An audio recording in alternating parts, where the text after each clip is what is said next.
Standing in that hospital delivery room, holding our newborn daughter for the first time, I watched my husband Marcus's face transform from pure joy to complete bewilderment. His eyes darted between the baby and me, then to the calendar on the wall, his mind racing through calculations that would shatter everything he thought he knew about our marriage. I'd love to know which corner of the globe you're watching from, and if this story speaks to you, make sure to subscribe. Tomorrow's video is one you absolutely can't miss. 3 years earlier, I had been Sarah Mitchell, a 28-year-old marketing coordinator living in Portland, Oregon, completely convinced that love at first sight was nothing more than a romantic fantasy. Then Marcus Caldwell walked into the coffee shop where I was working on a client presentation, and everything I thought I knew about instant connections went out the window. Marcus was different from anyone I'd ever dated. Where other men had been casual, uncommitted, always keeping one foot out the door, Marcus was intentional about everything. He was a software engineer at a renewable energy startup, passionate about creating technology that could actually make a difference in the world. Our first conversation lasted 4 hours, covering everything from our shared love of hiking to our completely opposite tastes in music. He listened like every word I said mattered, and when he smiled, it reached his eyes in a way that made my chest feel warm and tight. Within 6 months, we were practically living together. Within a year, he proposed during a camping trip to Crater Lake, pulling out a ring he'd designed himself, while we sat watching the sunrise over the water. I said yes before he could finish asking the question, and for the first time in my adult life, I felt like I was exactly where I belonged.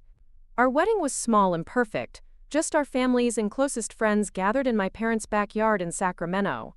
Marcus cried during his vows, promising to support my dreams even when I couldn't see them clearly myself. I promised to challenge him to be brave, to take risks, to never settle for a comfortable life when we could have an extraordinary one together. The first 2 years of marriage felt like we were living in a bubble of happiness that nothing could penetrate. We bought a small house in the Alberta Arts District, spent weekends refinishing furniture we'd found at estate sales, and talked endlessly about our future. Marcus wanted 3 kids, maybe 4. I wanted to travel first, to build my freelance marketing business, to have adventures together before we settled into the chaos of parenthood. We had a 5-year plan that we'd mapped out on a whiteboard in our home office. Year 3 was for travel and career building. Year 4 was for buying a bigger house. Year 5 was when we'd start trying for kids. Everything was planned, organized, perfectly thought through. Marcus loved plans almost as much as he loved me, and I loved how secure that made me feel. But life has a way of laughing at your carefully laid plans. The first sign that something was changing came during what should have been a routine doctor's appointment in February. I'd been feeling tired, more tired than usual, and my periods had become irregular.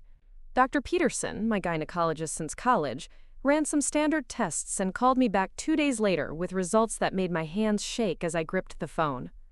"Sarah, we need to talk about your test results," she said in that careful tone doctors use when they're about to change your entire world.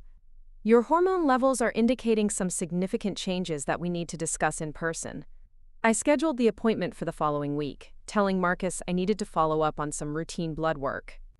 I wasn't lying, exactly, but I also wasn't ready to share my growing suspicion about what those hormone changes might mean. Not until I knew for sure. Dr. Peterson's office felt different that day, like the fluorescent lights were too bright and the familiar medical posters on the walls were staring at me accusingly. When she walked in with my chart, her expression was kind but serious. "Sarah, your hormone levels indicate that you're pregnant," she said gently. "Based on your last period and the HCG levels, I'd estimate you're about 12 weeks along." The words hit me like a physical blow. 12 weeks. 3 months. A quarter of a pregnancy, gone without me even knowing. I stared at her, feeling like I was underwater, her voice reaching me from very far away as she explained about irregular periods masking early pregnancy symptoms, about how some women don't experience morning sickness, about how my naturally fluctuating weight had hidden the physical changes. "But we've been careful," I managed to say, my voice sounding strange and distant. "We're not ready. We have a plan." Dr. Peterson nodded with the patience of someone who'd had this conversation countless times before. Sometimes our bodies have different plans than our minds do. The question now is what you want to do moving forward. I left her office with a folder full of information about prenatal care and a prescription for vitamins, but no clear idea of what came next. The logical part of my brain knew I needed to tell Marcus immediately. We'd always been honest with each other, always made decisions together.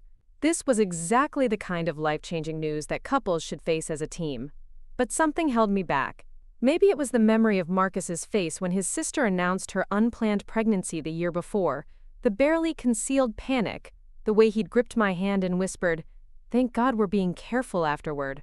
Maybe it was knowing how much he valued our plan, our timeline, our carefully constructed vision of the future. Or maybe it was my own terror at the thought of everything changing so fast, so completely outside of our control. I told myself I needed time to process, to figure out how I felt before I could help him figure out how he felt. Just a few days to wrap my head around this massive shift in our reality. Guan, those few days stretched into a week, then 2 weeks, then a month. This secret felt like a living thing inside me, growing larger and more complex with every passing day. I became an expert at deflection, at changing the subject when Marcus brought up our 5-year plan, at making excuses for my changing appetite and my sudden aversion to the wine we used to share over dinner. "Are you feeling okay?" he asked one evening in March, watching me push food around my plate instead of eating. "You seem different lately. Tired. Just stressed about the Henderson account?" I lied, forcing myself to take a bite of the chicken that had started tasting like cardboard to me. "You know how demanding they can be." Marcus accepted my explanation because he trusted me completely, and his trust made my deception feel even heavier. He started taking on more of the household responsibilities without being asked, bringing me tea when I claimed to have headaches, suggesting we skip our usual weekend hikes when I said I was too tired. His thoughtfulness should have made me feel loved and supported. Instead, it made me feel like a fraud. By the time I reached my 2nd trimester, the physical changes were becoming harder to hide. I started wearing looser clothing, layering sweaters and scarves even as the Portland spring grew warmer. I scheduled my prenatal appointments for times when Marcus was at work, paying cash so the insurance claims wouldn't raise questions. The doctor visits became surreal experiences where I lived a double life for an hour at a time. In those rooms, I was an expectant mother discussing birthing plans and nursery preparations. The moment I walked out, I became a wife hiding the most significant thing that had ever happened to her body. Dr. Peterson expressed concern about my lack of a support system, about going through pregnancy alone when I clearly had a loving husband who would want to be involved. But I'd crafted such an elaborate justification for my secrecy that I almost believed it myself. I was protecting Marcus from stress during his crucial project at work. I was protecting our relationship from the strain of an unplanned pregnancy. I was protecting our future by making sure we were ready before adding this complication to our lives. The truth was simpler and more frightening. I was protecting myself from seeing disappointment in the eyes of the man I loved most in the world. The hardest part wasn't hiding the physical changes. It was pretending to be the same person I'd been before. Every morning I'd wake up and construct a version of myself that matched Marcus's expectations, carefully curating my words and actions to maintain the illusion that nothing fundamental had shifted in our world. The baby started moving in my 5th month, gentle flutters that gradually became unmistakable kicks and rolls. I'd be sitting at my desk, working on client campaigns, when suddenly this tiny person would remind me of their presence with a sharp jab to my ribs. The first time it happened during dinner, I nearly gasped out loud. Marcus looked up from his pasta, concerned. "You okay? You look like you just saw a ghost." "Just a weird muscle spasm," I managed, pressing my hand to my side, where our daughter, though I wouldn't know her gender for another month, had just performed what felt like a gymnastics routine. Marcus reached across the table and squeezed my free hand. "Maybe you should see a doctor about that. You've been having a lot of random aches and pains lately." The irony wasn't lost on me. I was seeing a doctor regularly, learning about every stage of our baby's development, watching ultrasound images that showed her growing from a tiny blob into a recognizable human being. But I couldn't share any of it with the person who should have been the most excited to know. I started taking evening walks alone, claiming I needed fresh air and time to think about work projects. In reality, I needed space to place my hands on my growing belly and talk to the baby without fear of discovery. These walks became my sanctuary, the only time I could be completely honest about what was happening to my body. "Your daddy is going to love you so much," I'd whisper as I walked through Laurelhurst Park, watching other families with their children, and trying to imagine Marcus pushing a stroller down these same paths.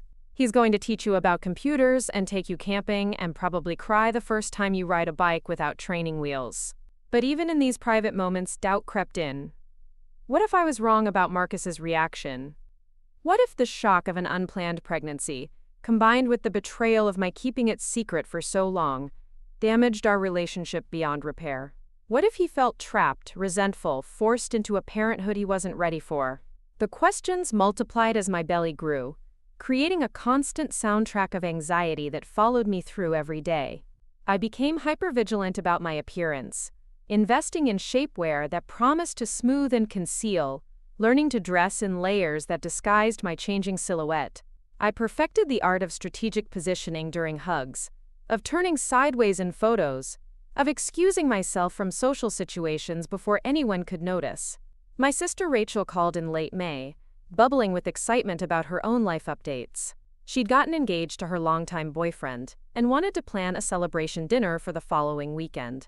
A lot of love and effort went into bringing this story to life. If you're enjoying it, we'd be so grateful if you'd subscribe to our channel. Now, back to where we left off. I'm thinking of something fancy, she said. Maybe that new Italian place downtown? I want to dress up and drink good wine and celebrate properly. The mention of wine made my stomach clench. I'd been making excuses for months about why I wasn't drinking: headaches, medication, a temporary health kick. But as the pregnancy progressed and my lies became more elaborate, I worried that people were starting to notice the pattern. Actually, I might be coming down with something, I told Rachel, hating myself for the deception. Maybe we could do something more low-key? Sarah, you've been coming down with something for months now, Rachel said, her voice shifting from excitement to concern. Are you okay? Really okay? You've seemed off lately, and Marcus mentioned you've been tired and moody. The fact that Marcus had been discussing my behavior with my sister sent a chill through me. How many other people had he mentioned my changes to? How long before someone connected the dots I'd been so desperately trying to keep separate? I'm fine, I insisted, but even I could hear how unconvincing I sounded. Just work stress. You know how it is. But Rachel knew me too well to accept such a simple explanation. Why don't you come over tomorrow? We can order pizza and have a sister night. No pressure, no fancy restaurants, just us. I agreed because refusing would have raised more questions. But I spent the entire drive to Rachel's apartment the next evening, practicing casual conversation topics that would steer us away from any discussion of my health or behavior. I wore my most concealing outfit, a loose sweater over a flowing dress, and prepared myself for an evening of performance. Rachel's apartment felt like a minefield of potential exposure. Every mirror might reveal my profile at the wrong angle, every chair might be positioned to highlight my changing shape. I found myself constantly adjusting my clothing, crossing my arms strategically, maintaining conversations that kept the focus on her engagement rather than my life. So tell me about the proposal, I said, settling carefully into the corner of her couch with a pillow positioned across my midsection. I want to hear every detail. Rachel launched into the story with enthusiasm, describing how David had proposed during a weekend trip to the coast, how he'd hidden the ring in a tide pool for her to find. Her happiness was infectious, and for a moment, I forgot about my own complicated situation and just enjoyed being present for my sister's joy. But then she shifted the conversation in a direction I hadn't anticipated. I keep thinking about how different our lives are going to be, she said, curling up in the chair across from me. Like, in 5 years, I'll probably have kids, and you and Marcus will have kids, and we'll be these totally different people than we are now. The casual mention of future children made my chest tighten. Our baby would be born in less than 4 months, but I couldn't share that reality with anyone. I was living in a strange parallel universe where my sister was planning for a future that was already my present. Yeah, kids change everything, I said carefully, trying to keep my voice neutral. Are you and Marcus still planning to wait a few more years? Rachel asked, taking a sip of the wine I'd declined. I remember you guys had that whole timeline mapped out. The timeline, the careful plan that had once felt so secure and sensible, now seemed like a joke. I'd been so focused on controlling the timing of our family that I'd lost sight of the fact that some things are fundamentally beyond our control. Plans change, I said, then immediately regretted how cryptic that sounded. Rachel raised an eyebrow. That's unusually philosophical for you. Everything okay with you two? Everything's fine, I said quickly. I just meant, life doesn't always go according to plan. Look at you. You weren't expecting David to propose this year, but here you are, planning a wedding. True, Rachel agreed, but she was still studying my face with the intensity of someone who'd known me my entire life. But you seem different lately. More, I don't know, secretive? Like you're carrying around some big news or something. The accuracy of her observation made my heart race. I forced myself to laugh, hoping it sounded natural. Trust me, if I had big news, you'd be the first to know. But even as I said it, I knew it wasn't true. Rachel wouldn't be the first to know.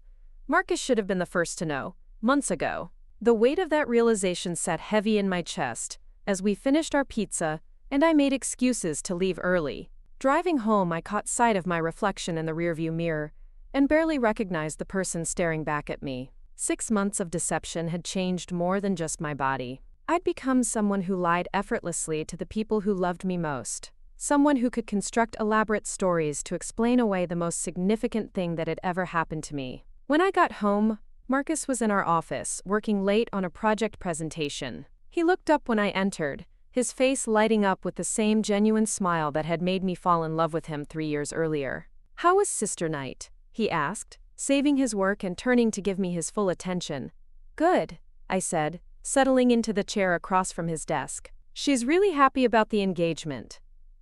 "I'm glad," Marcus said, then paused, looking at me with an expression I couldn't quite read. "Sarah, can I ask you something?" My entire body went on high alert. "Of course." "Are you happy?" he asked quietly. "I mean, really happy.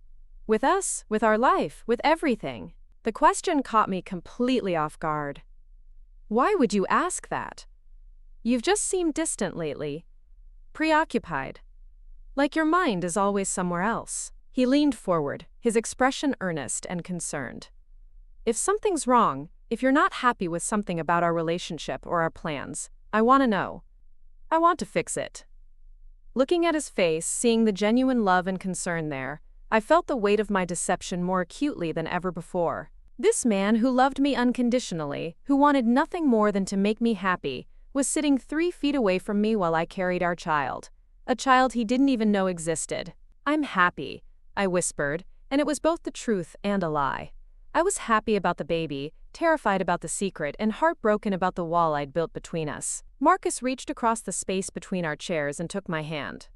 "Good," he said simply, "because I can't imagine doing any of this without you." That night, lying in bed next to him, I felt the baby's strongest kicks yet, as if she was trying to announce her presence to her father sleeping just inches away. I placed my hand over the movement, whispering silent apologies to both of them, to Marcus for the deception, to our daughter for the complicated circumstances of her secret existence. I promised myself that I would tell him soon. After his big presentation at work, after Rachel's engagement party, after I figured out the perfect way to explain 6 months of lies. But deep down, I was beginning to understand that there might not be a perfect way to explain the inexplicable. Some secrets grow too large to contain, and some truths are too complex to deliver gently. The baby kicked again, stronger this time, and I realized that ready or not, time was running out. By my 8th month, I'd become a master of strategic living. I worked primarily from home, claiming increased productivity while actually needing to accommodate frequent bathroom breaks and the exhaustion that came in waves. I'd rearranged our bedroom so that I dressed in the walk-in closet, eliminating the risk of Marcus seeing my silhouette in the mirror. I slept on my side, always facing away from him, attributing it to back pain from my desk setup. The lies had evolved from simple omissions to elaborate fabrications. When Marcus suggested we book a vacation for our 3rd wedding anniversary in September, I told him I'd been selected for a major client project that would require intensive work through the fall.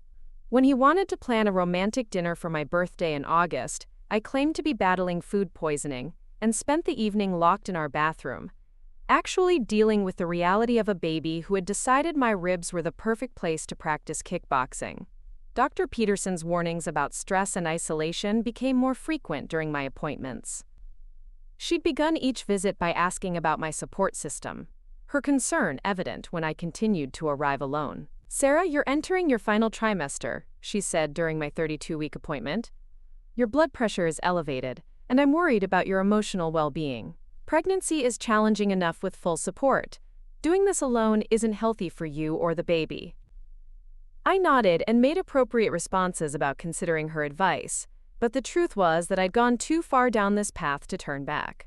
How could I explain to Marcus that I'd hidden 9 months of pregnancy? How could I justify putting him through the terror and confusion of finding out he was about to become a father with no time to prepare mentally or emotionally? The physical challenges intensified as September approached. I couldn't tie my shoes without difficulty, couldn't sleep comfortably, couldn't eat a full meal without feeling like my organs were being rearranged. I developed a complicated system of bathroom visits that aligned with Marcus's schedule, ensuring he never saw me struggling to maneuver my changed body. The emotional toll was becoming unbearable. I'd catch myself staring at Marcus during dinner, memorizing his face before I delivered news that might change how he looked at me forever. I wondered if he'd feel betrayed, deceived, manipulated. I wondered if he'd question every interaction we'd had over the past 9 months, searching for clues he'd missed. Labor started on a Tuesday morning in late September, 3 weeks before my due date. I woke up with cramps that I initially attributed to the spicy food I'd eaten the night before. Marcus had already left for work, giving me space to pace around our house and try to determine if what I was feeling was actually the beginning of the end of my elaborate deception. The contractions started gradually, manageable waves of discomfort that came and went with increasing regularity. I called Dr. Peterson's office and spoke to the nurse, who told me to time the contractions and come in when they were 5 minutes apart and lasting a minute each. I spent the morning in a strange state of panic and relief. Finally, after 9 months of secrecy, the truth was about to reveal itself whether I was ready or not. I wouldn't have to construct any more lies or deflect any more questions. But the reality of what came next, the conversation with Marcus, the explanations, the potential consequences, made my chest feel tight with anxiety that had nothing to do with labor pains. By noon, the contractions were impossible to ignore. I called Marcus's office, trying to keep my voice steady as I spoke to his assistant. "Hi, this is Sarah Caldwell. Could you tell Marcus that I need him to meet me at Portland General Hospital? It's urgent, but he shouldn't panic. Everything's going to be okay." The message was deliberately vague, designed to get him there without giving him time to ask questions I wasn't ready to answer over the phone. I drove myself to the hospital, which in retrospect was probably not the safest decision. But the alternative was calling an ambulance and trying to explain to paramedics why my husband didn't know I was in labor. The registration process felt surreal. Providing insurance information for a pregnancy I'd hidden, signing consent forms for a birth my husband knew nothing about. Marcus arrived 20 minutes after I'd been admitted, his face flushed from running through the hospital corridors. He burst into my room looking terrified and confused, his eyes immediately taking in the hospital gown, the monitors, the obvious medical situation he'd walked into. "Sarah, what's happening? Are you okay? The nurse said you were in labor, but that's impossible, you're not." He stopped mid-sentence, his eyes moving from my face to the monitor displaying the baby's heartbeat, then to my body positioned carefully under the hospital blankets. I watched understanding dawn on his face in stages. First confusion, then disbelief, then a shocked recognition that made him sink into the chair beside my bed as if his legs had given out. "You're pregnant," he said quietly, his voice barely above a whisper. "I'm in labor," I confirmed, reaching for his hand. "I'm sorry. I'm so sorry I didn't tell you." Marcus stared at me for a long moment, his mind clearly racing through months of interactions, searching for clues he'd missed. "How long?" he asked. 9 months, I admitted. "I found out in February." The math was simple and devastating. He'd lived beside me for 9 months while I carried his child, and he'd known nothing about it.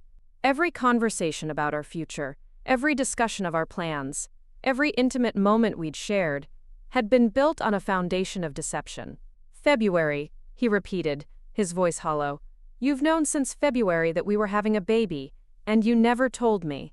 Another contraction hit, stronger than the previous ones, and I gripped his hand instinctively. The physical pain provided a temporary reprieve from the emotional devastation on his face, but when it passed, he was still sitting there, staring at me like I was a stranger.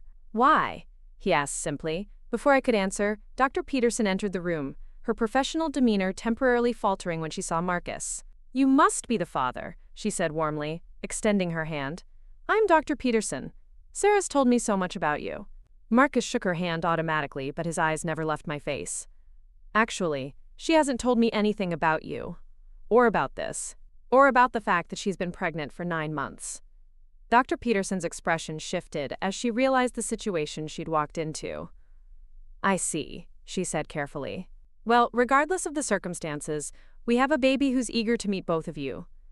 Sarah, you're progressing quickly. It's time to move to the delivery room." The next few hours blurred together in a haze of medical professionals, monitoring equipment, and the intense physical demands of labor. Marcus stayed beside me, holding my hand when contractions overwhelmed me, but the easy intimacy we'd always shared was gone. He was present but distant, supportive but confused, processing the reality of impending fatherhood while simultaneously grappling with the betrayal of my secrecy. Our daughter was born at 8:47 p.m., screaming and perfect and undeniably real. The moment the doctor placed her on my chest, the entire complicated mess of the previous 9 months crystallized into one simple truth. This was our child, and nothing else mattered as much as that fact. Marcus's face when he first saw her was everything I'd hoped for and feared.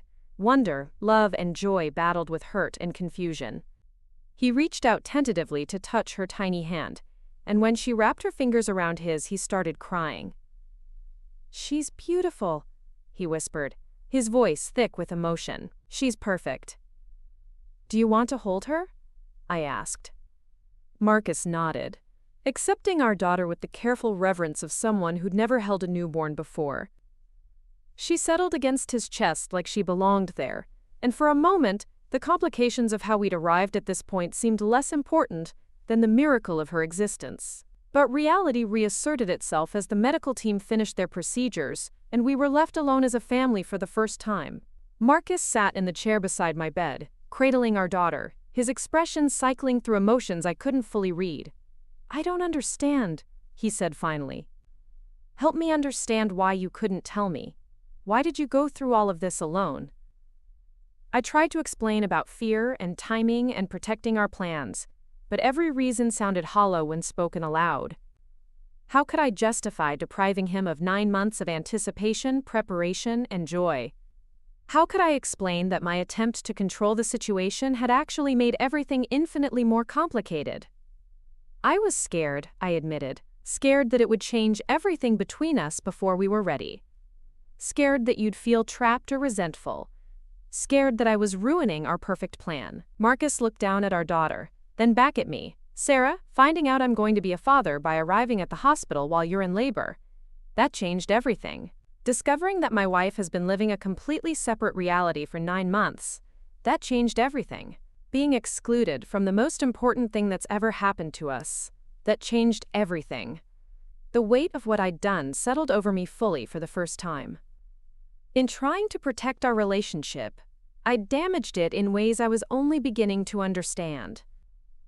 In trying to control the timing, I'd created a situation where Marcus had to process fatherhood and betrayal simultaneously. Our daughter made a small sound, and Marcus's attention immediately shifted to her, his voice softening as he spoke to her for the first time. "Hi, sweetheart, I'm your daddy. I know this is all very confusing, but I promise we're going to figure it out." Looking at them together, I realized that while I'd succeeded in hiding my pregnancy, I'd failed at protecting what mattered most. The truth had emerged anyway, but without the foundation of trust and partnership that should have supported it. Marcus looked up at me, and I saw a man who loved me but wasn't sure he knew me anymore. "We have a lot of talking to do," he said quietly. "But first, we need to figure out how to be parents. Together this time." I nodded, understanding that the real challenge wasn't behind us. It was just beginning. We had a daughter to raise, and a marriage to rebuild, and both would require a level of honesty I'd been running from for 9 months. But as I watched Marcus fall in love with our child, I allowed myself to hope that truth, even delivered 9 months too late, might still be enough to build something real and lasting from the ruins of my deception. Looking for more? We've got 2 amazing stories ready for you right on screen. If this one touched you, these are absolutely worth your time. Click to watch them now.